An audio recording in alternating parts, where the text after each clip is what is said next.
Selamat pagi semua jemaat Tuhan. Mari kita semua berdiri, kita teruskan kebaktian kita untuk minggu ini.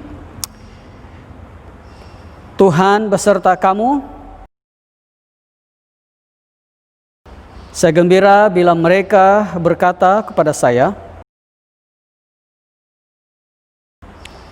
"Hai, marilah kita menyanyi kepada Tuhan."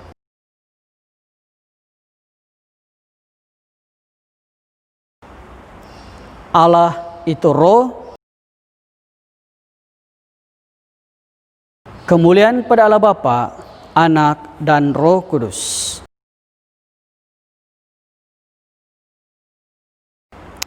Mari kita sekarang sama-sama menaikkan pujian dan syukur kita kepada Tuhan. Oleh mari kita muji Tuhan. Haleluya Tuhan. Kita muji Tuhan karena ini Tuhan. Haleluya Tuhan. Haleluya Tuhan. Yang percaya segenap manusia datang menyembah ke Tuhan pada hari ini. Haleluya.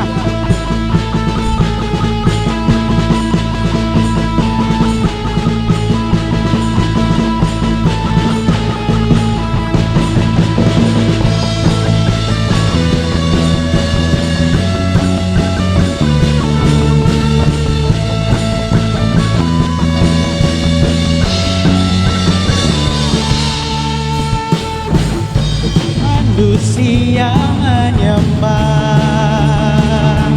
menyembah indah kemuliaan-Mu Bapa. Kau angkat kami dari kegelapan.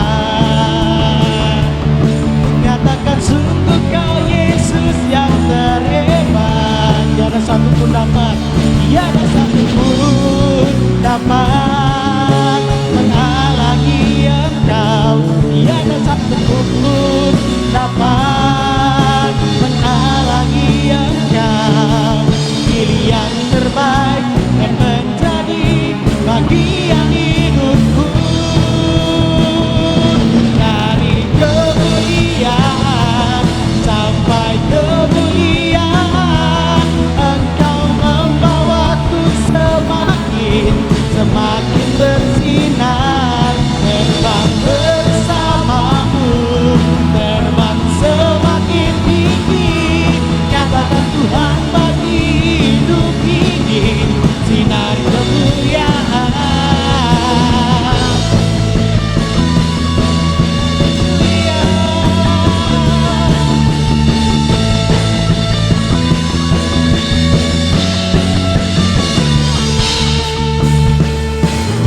Manusia menyembah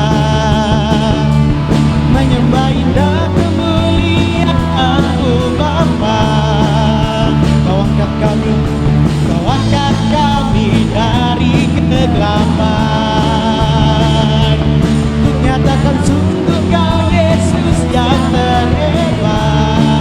Tiada satu pun dapat menghalangi Engkau. Tiada satu pun dapat menghalangi Engkau. Pilih yang terbaik dan menjadi bagian hidupku.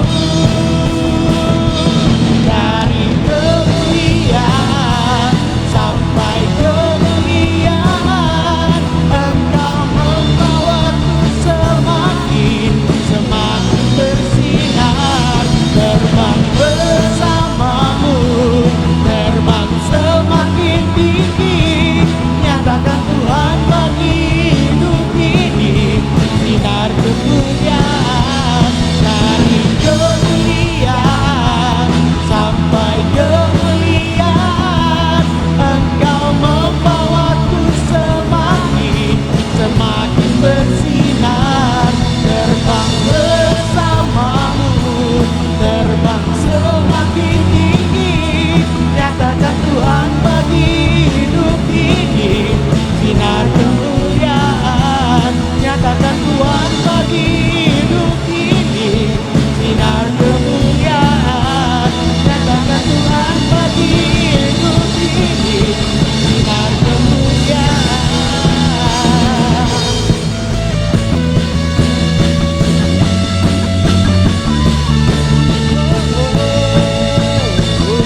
hidup kami Tuhan, berkenan di hadapan-Mu Tuhan, berkasih.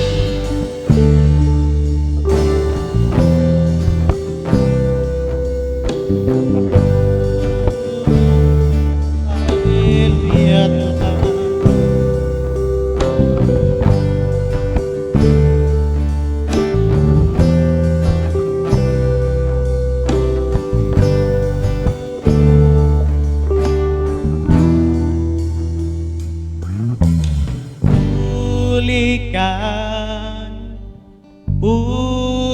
Pulihkan hatiku dengan kasih-Mu. Bentuklah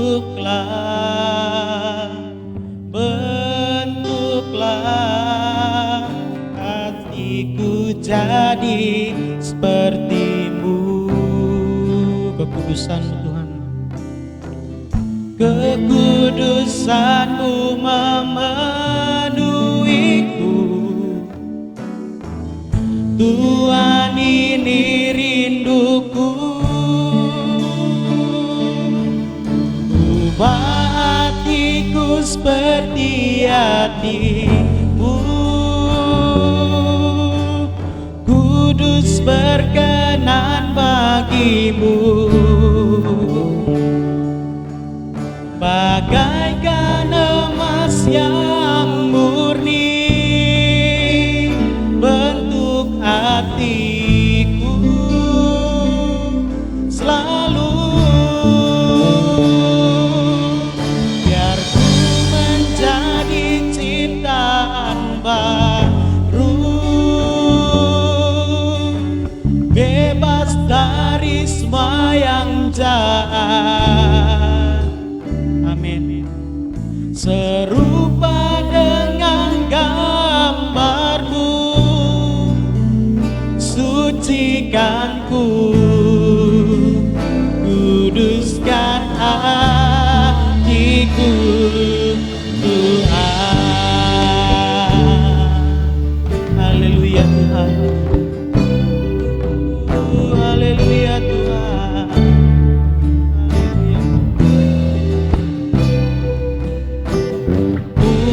Pulihkan hatiku dengan kasih-Mu. Bentuklah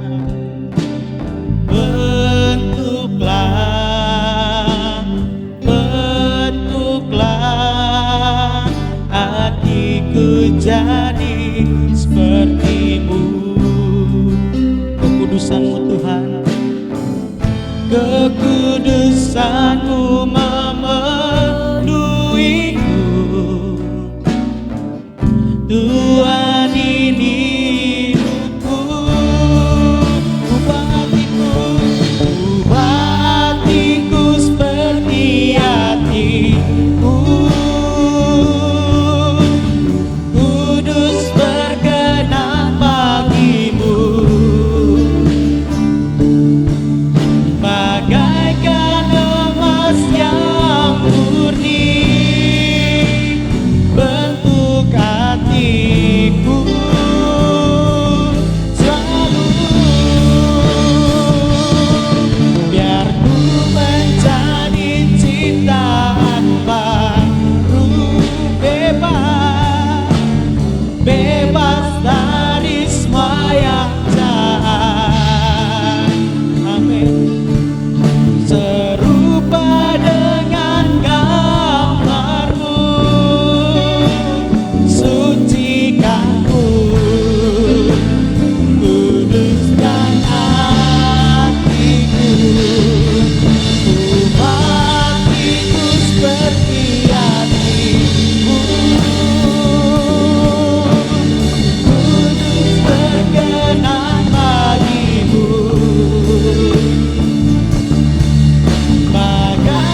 dari semua yang jahat, serupa dengan gambarmu, sucikanku, kuduskan hatiku, ubah hatiku seperti hatimu. Kudus berkenan bagimu, bagaikan emas yang murni bentuk hatiku selalu. Biar ku menjadi ciptaan baru, bebas dari semua yang jahat, serupa dengan gambarmu, sucikanku, kuduskan hatiku, ubah hatiku seperti hatimu. Kudus berkenan bagimu, bagaikan emas yang murni bentuk hatiku selalu. Biar ku menjadi ciptaan baru, biar ku menjadi ciptaan baru, bebas, bebas dari semua yang jahat, serupa dengan gambarmu, sucikanku, kuduskan hatiku, Tuhan.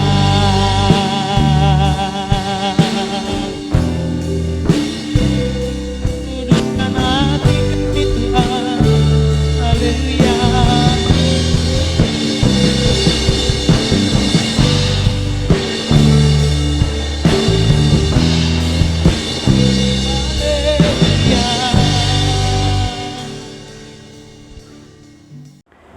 Shalom kepada semua jemaat Tuhan. Puji Tuhan karena sekali lagi kita dapat bersama-sama di dalam ibadah minggu ini. Dan sekarang adalah masa untuk firman Tuhan. Dan seperti biasa sebelum kita mulai, kita mau berdoa. Mari kita tunduk kepala, kita berdoa. Segala pujian, hormat, kemuliaan dan syukur kami Tuhan, kami kembalikan kepadamu karena atas kasih karunia-Mu hari ini sekali lagi kami dapat bersama untuk belajar sebahagian lagi daripada firman-Mu. Kami berdoa supaya hamba-Mu yang menyampaikan dan kami semua yang mendengar akan dipimpin oleh Roh Kudus-Mu yang adalah sumber ilham kepada firman-Mu ini, supaya Engkau sendiri Tuhan yang akan menyingkapkan semua yang penting untuk kami dengar pada hari ini sesuai dengan keperluan kami masing-masing. Terima kasih Tuhan, di dalam Yesus Kristus kami berdoa. Amin. Nah, semua jemaat Tuhan, kalau kita masih ingat ya, khotbah kita minggu lalu yaitu bertekun di dalam iman. Dan ini adalah sesuatu yang sangat penting ketika kita berhadapan dengan cabaran-cabaran di dalam pelayanan kita. Tetapi persoalan seterusnya sebagai anak-anak Tuhan yang akan terus menjalani kehidupan bersama dengan Tuhan, ya, cabaran itu ada, dan karena itu kita harus bertekun di dalam iman. Tetapi bagaimana kita dapat bertekun di dalam iman kita? Nah, sesuai dengan tema tahunan kita, pergi lebih dalam lagi, soalan ini sebenarnya membawa kita semakin mendalami tentang pegangan kita sebagai orang percaya. Karena misalnya untuk kita bertahan kepada seseorang, kalaulah itu merujuk kepada pegangan kita kepada seseorang, kita memerlukan suatu pengetahuan yang besar, yang dalam, yang tepat mengenai orang itu. Karena dari situ kita mempunyai sebab yang kukuh, kita mempunyai dasar yang kukuh, alasan yang kukuh kenapa kita mengatakan walau apapun terjadi saya akan berpegang dengan orang ini. Jadi sama dengan iman kita, bagaimana kita dapat tetap bertekun atau teguh di dalam iman kita. Untuk itu kita perlu menjawab, yaitu apakah dasar iman kita. Jadi kalau kita perhatikan minggu ini sebagai lanjutan daripada persoalan tadi, ya, kita melihat tentang soalan, ya, yang terdapat di dalam Matius pasal 16, 13, 20. Yaitu soalan yang berbunyi seperti ini, siapakah anak manusia itu? Ya. Ini adalah tema kita minggu ini, dan saya sengaja memilih tema sebegini karena apa? Jawaban kepada persoalan ini sebenarnya adalah sesuatu yang akan menjadi dasar kepada iman kita, yang akan membuatkan kita tetap teguh di dalam iman kita. Dan ini sangat penting untuk kita tetap setia di dalam pelayanan kita. Kalau kita tahu apakah dasar pelayanan kita, kalau kita tahu mengapa kita melayani, kalau kita tahu dengan siapa kita melayani, ya. Tapi sebelum kita pergi lebih jauh, ya, kita mau kembali kepada firman Tuhan ini di dalam Matius pasal 16 ayat 30, di mana persoalan ini pertama-tama diajukan kepada murid-muridnya, ya. Nah, dalam Matius pasal 16 hingga daripada ayat 13 sampai 14 mengatakan seperti ini. Setelah Yesus tiba di daerah Kaisaria Filipi, ia bertanya kepada murid-muridnya, kata orang, siapakah anak manusia itu? Jawab mereka, ini jawaban murid-murid Yesus, ada yang mengatakan Yohanes Pembaptis, ada juga yang mengatakan Elia, dan ada pula yang mengatakan Yeremia atau salah seorang dari para nabi. Ya, ini adalah soalan yang sangat penting kepada murid-muridnya, karena dengan jawaban ini kelak akan mencerminkan sejauh mana pemahaman mereka tentang siapakah Yesus. Tapi kalau kita perhatikan di sini, pintar juga murid-muridnya ini, karena mereka tidak menjawab dengan jawaban mereka sendiri untuk soalan awalnya, untuk pertama kali. Sebaliknya mereka menggunakan, ya, jawaban orang lain. Yaitu pertama mereka mengatakan, ada yang mengatakan kamu adalah Yohanes Pembaptis. Nah, siapakah Yohanes Pembaptis di sini? Yohanes Pembaptis di sini adalah merujuk kepada orang yang akan mendahului kepada seseorang yang sudah dinubuatkan, ya, di mana dia ini adalah orang yang akan memperkenalkan orang yang dinubuatkan itu, di mana orang ini akan membuka jalan bagi Tuhan, di mana orang ini akan mendahului jalan Tuhan. Itulah Yohanes Pembaptis, ya. Dan dengan pemahaman sedemikian, mereka berpikir bahwa Yesus itu adalah seperti Yohanes Pembaptis, dan ini berarti Yesus ini adalah seorang yang mendahului seorang lagi yang akan dinubuatkan, ya. Dan sementara yang lain mengatakan Ilya. Nah, Ilya pula adalah seorang yang dinubuatkan akan mendahului hari Tuhan. Ya. Maksudnya sebelum hari Tuhan itu datang, Ilya atau orang yang seperti Ilya akan datang.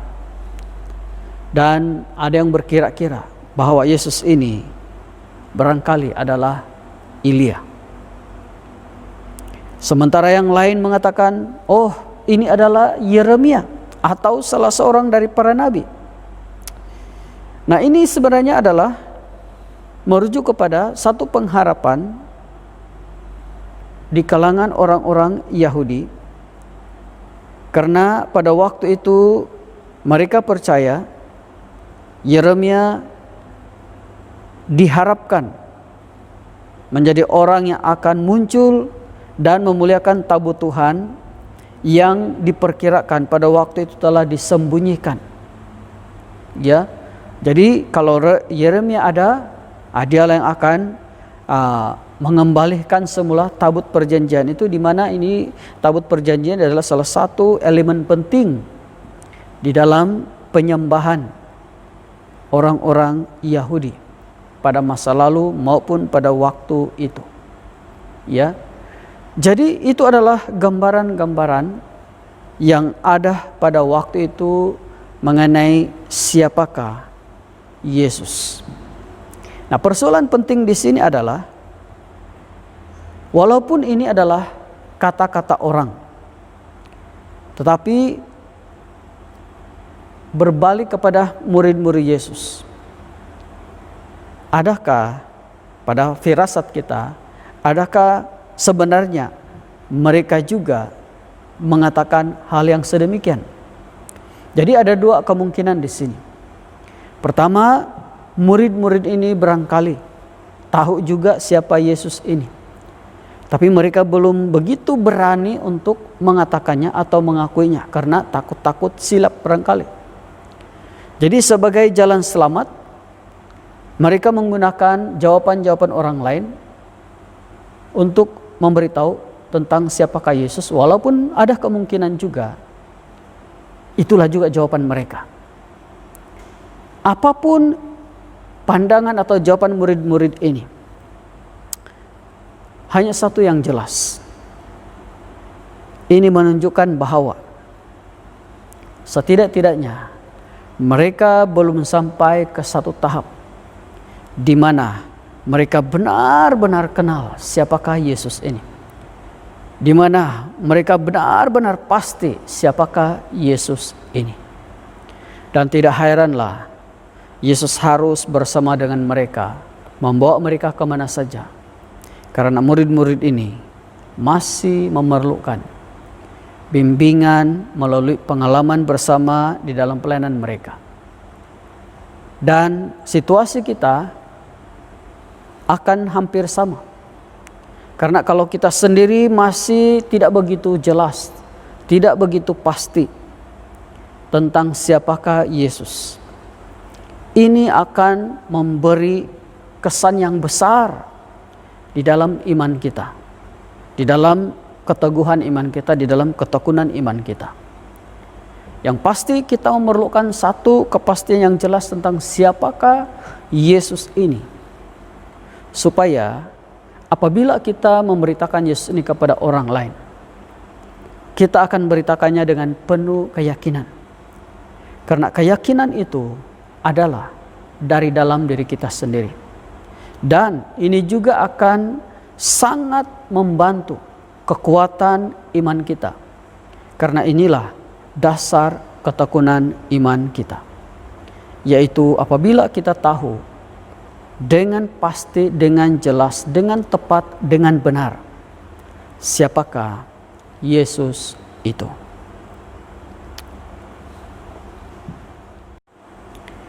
Nah, perkara yang kedua adalah setelah dia bertanya pada murid-muridnya mengenai pendapat mereka atau pendapat orang lain tentang dirinya, Dan dia mendapati bahwa jawaban-jawaban ini adalah satu jawaban yang agak kabur, ya, sekurang-kurangnya dari sudut pandangan murid-muridnya. Maka Yesus menunjukkan soalan ini dengan lebih dekat lagi kepada murid-muridnya, bukan lagi lebih dekat, dan malah sekarang sebenarnya ditujukan langsung kepada mereka. Ya, kalau tadi menurut murid-muridnya, sekarang ini menurut katamu. Ya, jadi ini lebih kepada soalan pribadi, ya, daripada Yesus kepada murid-muridnya. Dikatakan dalam Matius pasal 16 ayat 15 hingga 16 mengatakan seperti ini. Lalu Yesus bertanya kepada mereka, ya, ini kepada khususlah pada murid-muridnya, ya. Tetapi apa katamu? Siapakah aku ini? Nah, sekarang soalan ini adalah ditujukan kepada murid-muridnya dan sekaligus bagi hari ini untuk kita. Ya. Adakah atau apakah jawaban kita untuk soalan ini? Nah, bagi Petrus di dalam ayat 16 mengatakan, maka jawab Simon Petrus, engkau adalah Mesias, anak Allah yang hidup. Ya. Sementara yang lain ragu-ragu atau tidak menjawab atau lambat sedikit berpikir, Petrus dengan kadar segera mengatakan bahwa bagi dia Yesus itu adalah Mesias, anak Allah yang hidup. Ya.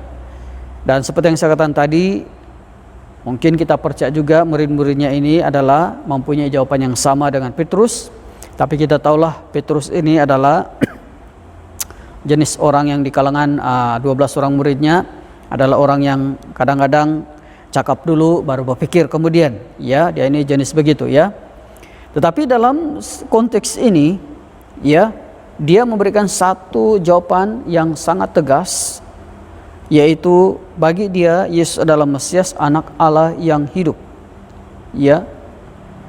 Nah, ini adalah satu pernyataan yang bukan datang spontan atau karena semangat yang semangat yang sebab ada orang ini kadang-kadang kalau terlampau semangat main hantam saja, ya, tanpa pikir lagi.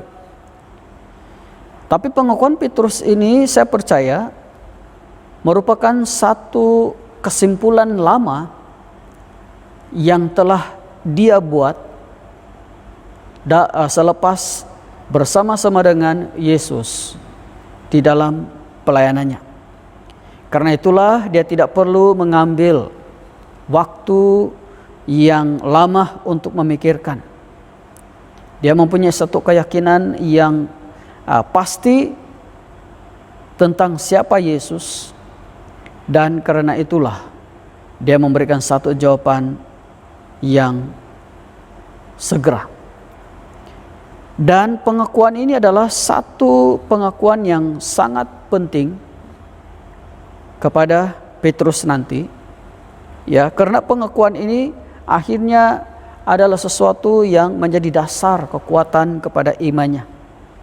Walaupun untuk satu ketika dia pernah, ya, kita ingat peristiwa ayam berkokok 3 kali itu, ya, dia 3 kali menyangkal. Tapi kita tahu cerita setelah itu, Petrus adalah seorang yang menjadi sangat luar biasa, dan malah sampai kepada dia sanggup mati untuk Tuhan. Karena ini adalah sesuatu yang bagi dia sangat jelas, dan inilah pemahamannya, inilah pegangannya bahwa Yesus adalah Mesias. Mesias ini adalah seseorang yang membawa penyelamatan, ya, pada pengertian pada waktu itu. Dan benar dalam hal seperti ini, Yesus adalah Mesias dan dia adalah anak Allah yang hidup. Dan kita percaya ini adalah satu penyataan ilahi kepada Petrus, ya, dan satu kebenaran rohani yang hanya dapat dipahami oleh orang yang kemampuan rohaninya telah dihidupkan oleh Allah. Ya, ketajaman rohani semacam itulah yang menunjukkan keadaan rohani yang sebenar yang dimiliki oleh Petrus. Jadi ini adalah satu perkara yang sangat penting juga bagi kita. Ya, karena kita boleh tanya diri kita sendiri. Kalaulah Tuhan bertanya kepada kita, siapakah aku ini menurut kamu? Apa jawaban kita? Ya, adakah jawaban kita sesuatu yang entahlah, atau seperti Petrus, engkau adalah Mesias, anak Allah yang hidup? Ya, jawaban kita akan menentukan bagaimana kita nanti mempertahankan atau bertekun di dalam iman kita saat kita berhadapan dengan cabaran, tentangan, dan sebagainya di dalam pelayanan kita. Dan juga dinyatakan di sini bahwa bagaimana kita tahu jawaban Petrus ini adalah sesuatu yang tepat. Walaupun sendiri tidak mengatakan, oh iya ya akulah ini Mesias, oh iya ya akulah ini anak Allah yang hidup. Sebab kadang-kadang orang mempertikaikan hal ini. Mana ada ayat-ayat dalam Alkitab yang mengatakan akulah anak Allah dan sebagainya. Walaupun sebanyak banyak, ya.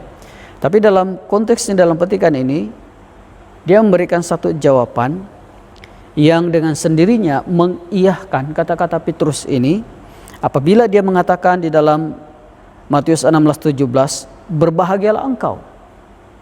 Ya, maksudnya di sini adalah secara tidak langsung Yesus mengakui kata-kata Petrus ini. Dia mengatakan, kata Yesus kepadanya, berbahagialah engkau Simon bin Yunus, sebab bukan manusia yang menyatakan itu kepadamu, melainkan Bapakku di surga. Ini adalah satu pengakuan yang jelas daripada Yesus bahwa benar dia adalah Mesias, bahwa benar dia adalah anak Allah yang hidup. Jadi bagi kita, pengetahuan ini satu perkara yang penting. Tapi satu perkara yang lebih tidak kurang pentingnya juga adalah apabila dikatakan bahwa orang-orang yang mengetahui bahwa Yesus adalah Mesias, mereka adalah orang yang berbahagia. Ya. Dan ini benar karena berbahagia di sini bukan karena jawaban kita benar. Kalau dalam periksaan kita berbahagia kalau jawaban kita benar. Tapi berbahagia ini adalah sesuatu yang akan mengiringi perjalanan pelayanan kita bersama dengan Tuhan.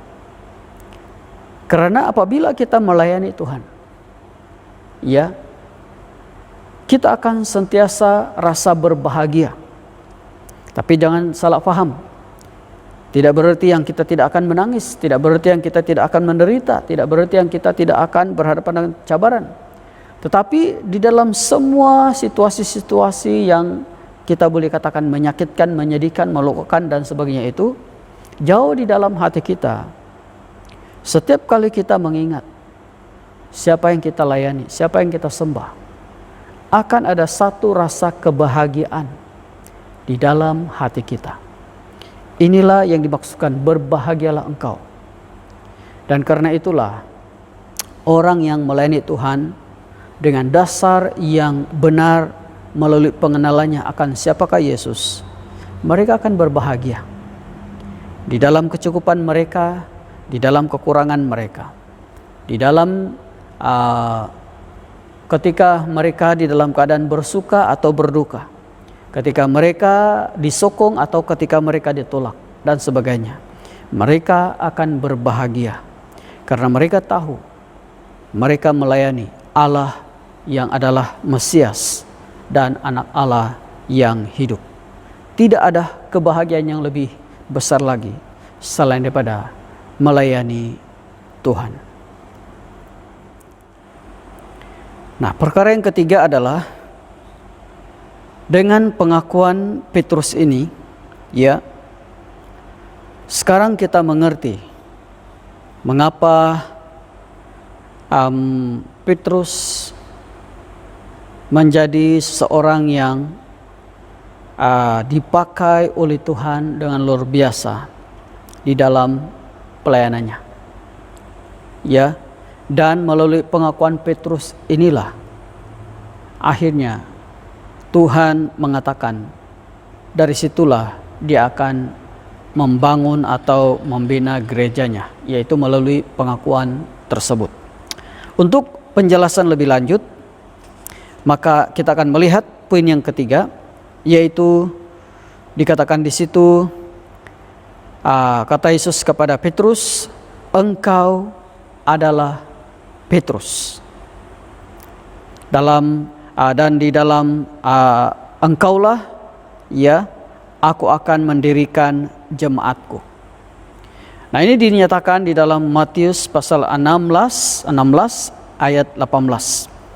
Dikatakan di situ, "Dan aku pun berkata kepadamu," ya, sebab selepas Yesus mengatakan dalam ayat 17 tadi, "Berbahagialah kau Simon bin Yunus, sebab bukan manusia yang menyatakan ini kepadamu, melainkan Bapakku yang di surga." Dan ini artinya ini adalah lanjutan daripada ayat tadi, "Aku pun berkata kepadamu, engkau adalah Petrus, dan di atas batu karang ini aku akan mendirikan jemaatku, dan alam maut tidak akan menguasainya." Ya, di sini ayat ini ada sedikit konsep teologi yang menjadi polemik oleh ahli-ahli teologi. Tetapi apa yang lebih penting adalah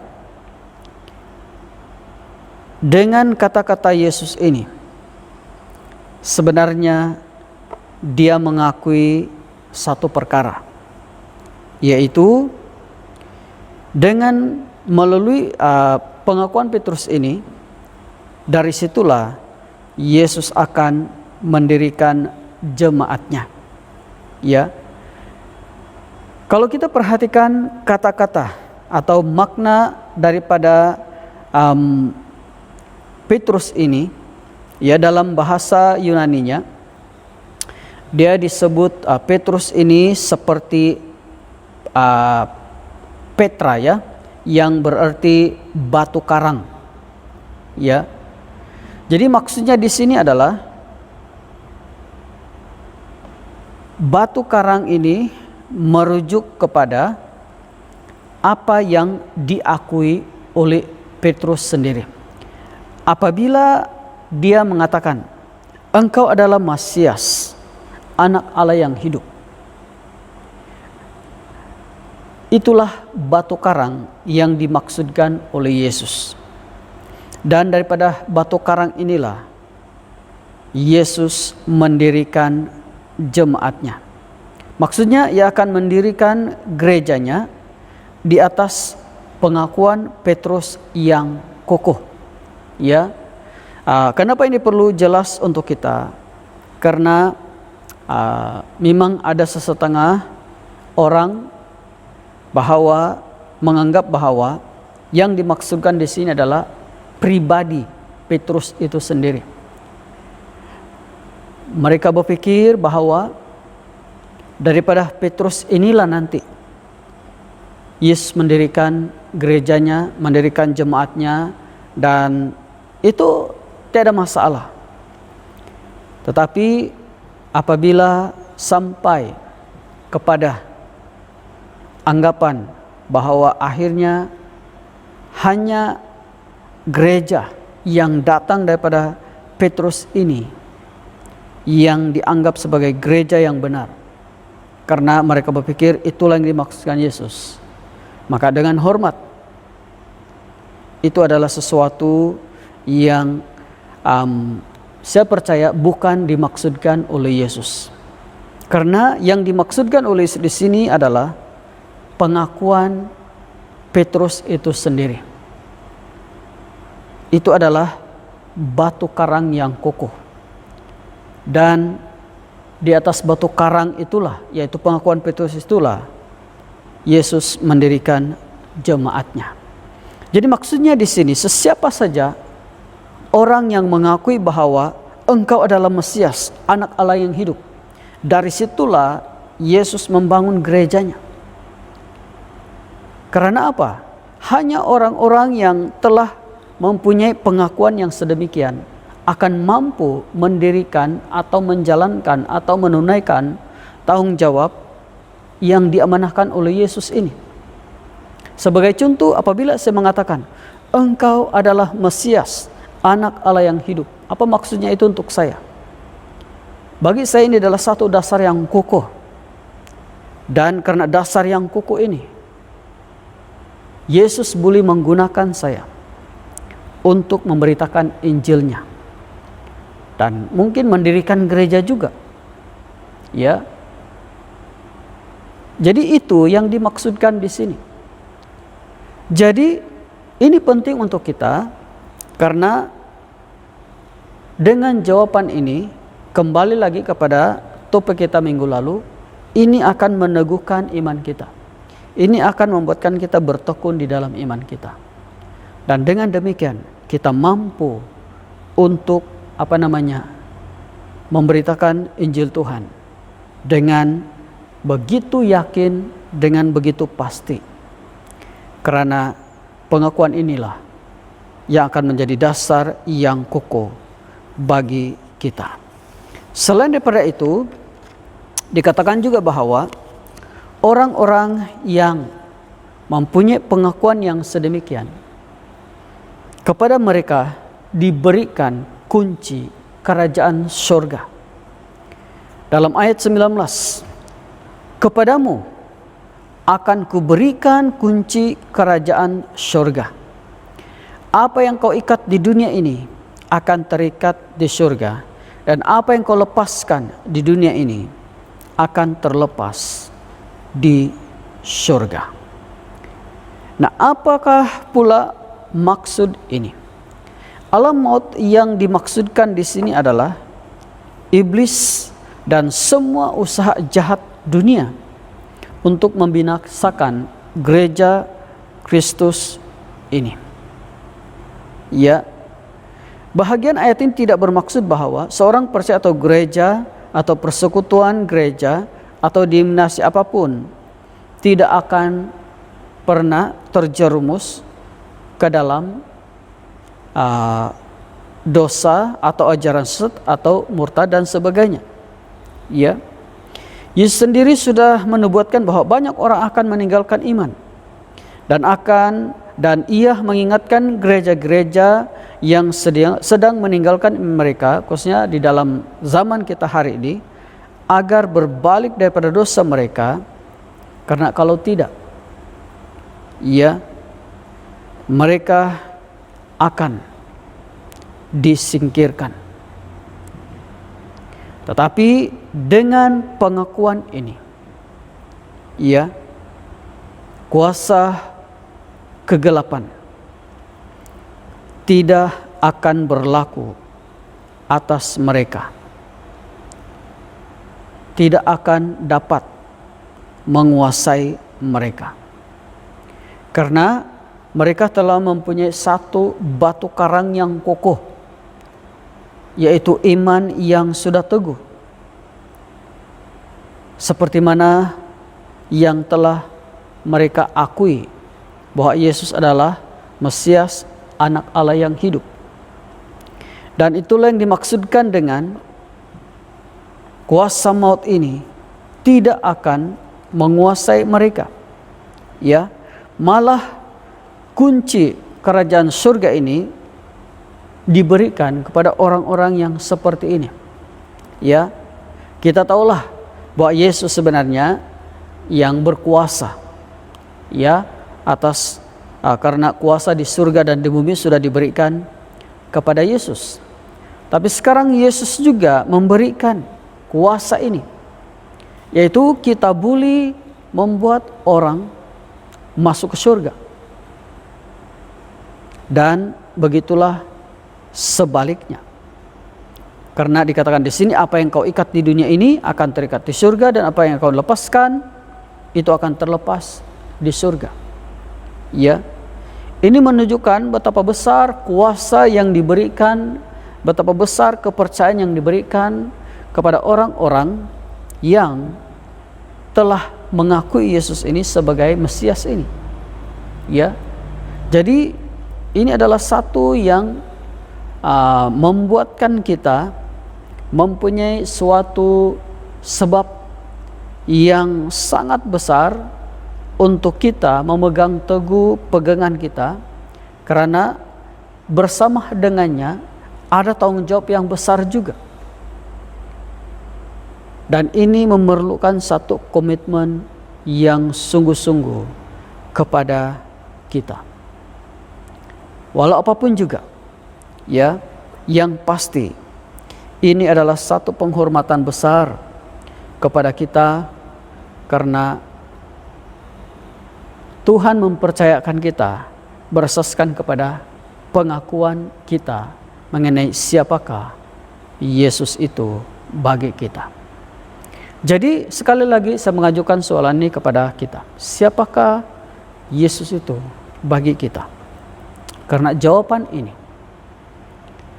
akan menentukan bagaimana Yesus mempercayakan kita. Bagaimana Yesus akan memberikan tanggung jawab kepada kita. Ya, dan lebih daripada itu, untuk kita secara pribadi, jawaban ini juga akan menentukan sejauh mana ketahanan, keteguhan, ketekunan iman kita di dalam Tuhan. Apa yang pasti ini sangat penting, ini sangat perlu, ya, karena untuk melayani kita perlukan iman yang kokoh. Tapi untuk mempunyai iman yang kokoh, pengetahuan kita, pengakuan kita tentang siapakah Yesus itu haruslah jelas.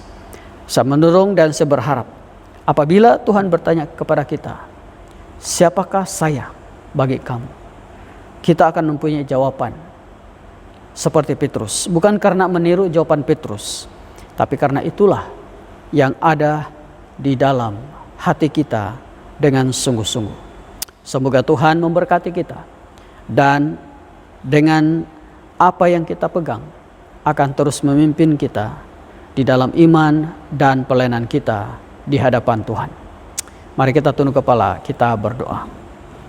Bapa di surga, terima kasih Tuhan untuk firman-Mu, dan kami terus berdoa supaya Engkau terus menanamkan pengetahuan ilahi ini di dalam hidup kami, supaya dengan pengetahuan ini iman kami juga akan tetap teguh di dalam Engkau. Supaya dengan iman yang teguh ini kami akan tetap terus dapat melayani Engkau dengan setia tanpa ragu-ragu. Terima kasih Tuhan untuk kepercayaan. Terima kasih Tuhan untuk kesempatan yang mana telah Engkau berikan kepada kami. Ini merupakan satu keistimewaan saat kami mempunyai peluang untuk melayani Engkau. Ini adalah satu karunia yang telah Engkau percayakan kepada kami.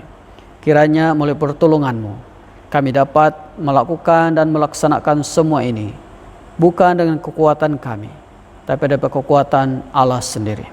Terima kasih Tuhan. Di dalam Yesus Kristus kami berdoa. Amin.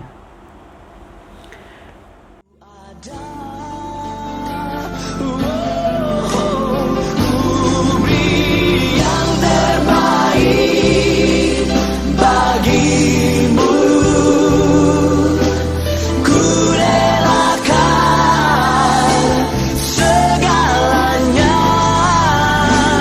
Yang terbaik bagimu.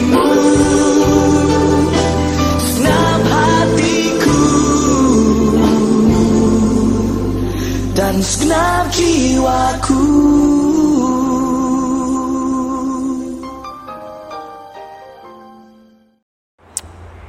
Sidang jemaat Tuhan, sekarang marilah kita berdoa seperti yang diajar oleh penyelamat kita. Bapa kami yang di surga, dikuduskanlah namamu, datanglah kerajaanmu, jadilah kehendak-Mu di bumi seperti di surga. Berikanlah kami pada hari ini makanan kami sehari-hari. Ampunilah kami akan dosa-dosa kami, seperti kami juga mengampuni orang yang bersalah pada kami. Janganlah membawa kami ke dalam pencobaan, tapi lepaskanlah kami daripada yang jahat, karena Engkau yang punya kerajaan, kuasa dan kemuliaan, sekarang dan selama-lamanya. Amin. Coba berkat daripada Tuhan, sentuh Allah yang melebihi pengertian manusia, melahirkan hati dan jiwa kamu di dalam pengetahuan dan kasih Allah dan anaknya, Yesus Kristus, Tuhan kita. Dan berkat Maha Berkuasa, Bapa, Anak dan Roh Kudus, beserta dengan kamu dan tinggal serta dengan kamu dari sekarang sampai selama-lamanya. Amin. Pergilah dengan damai sejahtera dan layanilah Tuhan. Sekarang mari kita sama-sama sekali lagi berdiri, kita menaikkan ucapan syukur kita kepada Tuhan. Haleluya, mari kita muji Tuhan. Haleluya.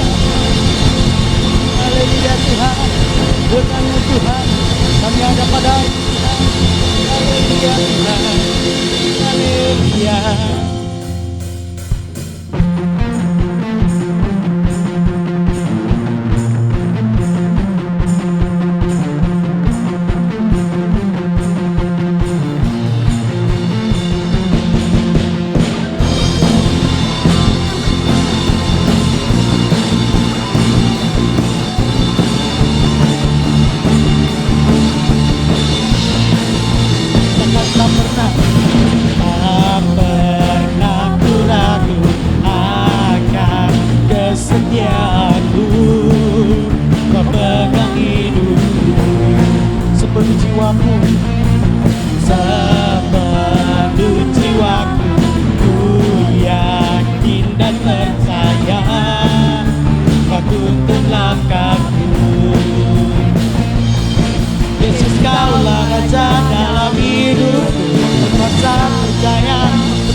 Berkuasa